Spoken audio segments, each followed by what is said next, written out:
Manchester, arguably the UK's second city.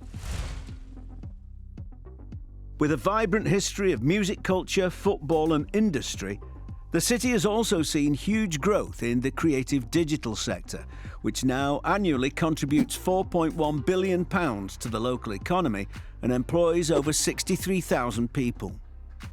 This brings to question, will Manchester become a global hub for film and TV?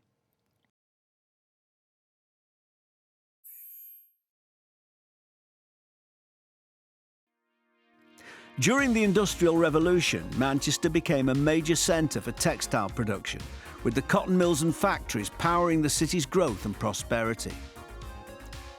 The canals and railways provided efficient transport networks, which in turn saw the population increase as people moved from across the country seeking new opportunities.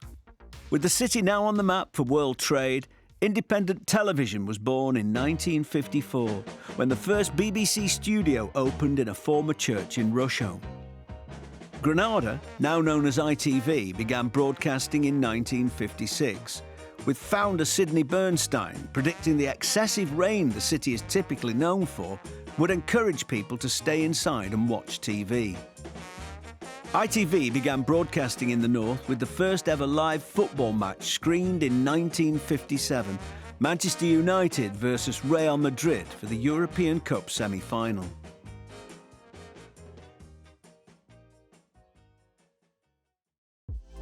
The opening of two major TV studios in the north spearheaded a regenerative project as ITV and BBC created a network of physical production space outside of the capital.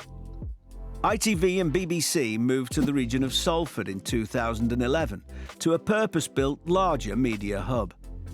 Spanning over 200 acres, Media City UK is now the home to several TV studios, post-production facilities and radio stations. This was also part of a broader effort to decentralise the BBC and was seen as a move to become more representative of the entire country. On the other side of the city, Space Studios, sister site to the Sharp project, was previously a manufacturing site for Japanese computing company Fujitsu. As technology advanced and computers became much smaller, Fujitsu didn't need the large warehouse spaces anymore, so the site was purchased by Manchester Council and opened as Space Studio in 2014. Space Studios was birthed out of the success of the Sharp project. So the Sharp project was built to be kind of a launch pad for small businesses. There was an area that kind of made sense to put production in. It's a big 30,000 square foot space. So that was kind of always ticking over. And then as Media City grew, for Manchester itself to lose such big anchor tenants, it was kind of like, what can we do to combat that and to put something in place? And that's where Space Studios came from. So I think we're kind of a real cornerstone for TV and film in the city.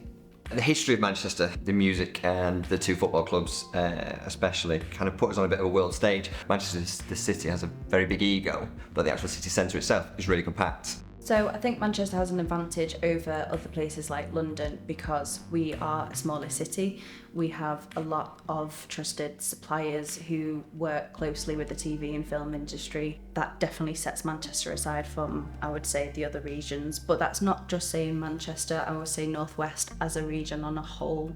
Geographically, Manchester sits really well. You can be from beach to forest within an hour. As far as you can go back, there's always been a crew base in Manchester. Like I say, being the centre of the Northwest, there's 11 productions currently shooting throughout the city. Just having that strong history of film and TV being made here, there's few and far between the roles that we can't fill.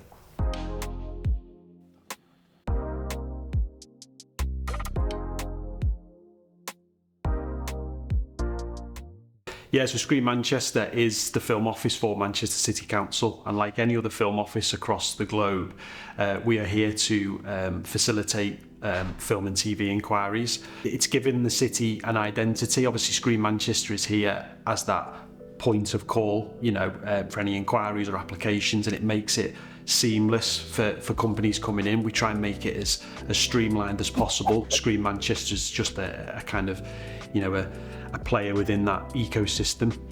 I'd also add to that as well that I feel like Screen Manchester enhance the film and television industry for the city, because we are also able to work with talent and crew every single day, and we can see where the skills gaps are as well. So then we will help productions to hopefully in the future fill those skills gaps. So we look and work with different government bodies and different kind of agencies and independents around the city. When you look at cities like Manchester, you know, the money that can be saved and put into other parts of the production, it's that cost effectiveness that I think works, because we've got world-class crew. And you know, we've got places that double for New York, they double for London, and that this is what is happening now. As well as production space, another essential element is crew. 2020 saw Manchester named as the best city in the UK to be a freelancer, with a 70% increase in the number of freelancers over the past decade. Hi, my name's Andy. I work as a production runner for A Gentleman in Moscow. My name's Charlotte. I'm an art department assistant for Boiling Point. My name's Bryony Hooper and I'm a production coordinator for Boiling Point. I'm Fran and I'm assistant art director on Boiling Point. My name's Ulla Bergrud and I am a petty cash buyer for Boiling Point. I mean, our designer would start off doing models. He'd come up with mood boards for various sets. We'd get scripts, we'd start breaking them down. I kind of help organise the shoot is the best way to describe it. I send out call sheets, book cast, write everybody's contracts. Helping the graphic designer with posters or any graphics that need to go up on the set. I help the production buyer buy all the props for all the sets. When I first started, I obviously hadn't worked in production before, so it was all a bit of a baptism of fire. I kind of jumped in at the deep end on that one. I kind of just fell into production because I found out I hated being on set, and here we are. If you're a people person, again, it's great. Manchester has always been like such a great creative hub. For me, I moved here because it was so busy. There's just so many jobs going off. It's just great. It's a really easy city to kind of navigate. It seems like the people that work generally in the Northwest tend to be friendlier. It's clear there's a promising future in store for Manchester's film and TV industry. But how will this be executed? More feature films, more dramas, you know, we can handle. We built Stage 6, which is one of the largest purpose-built stages in Europe, and it puts very different eyes on the city. There's every single production genre going on within the city, so for us to kind of see that happening and that to grow and grow and grow would be kind of the ideal scenario. It's such an adaptable city. It works well for the bigger productions. Once one production does really well and is a big success, then they'll only continue to carry on coming. It puts you on that global setting and as a calling card, you know, for international producers and companies to look at where things have shot. I think it's only going to get bigger from here. The amount of conversations that we're having with the streamers especially, they see Manchester as a very strong alternative to London and other parts of Europe now. I think we're barely scratching the surface. Manchester has been shaped by its industrial heritage, its strong sense of community, and its willingness to adapt and innovate in the face of change.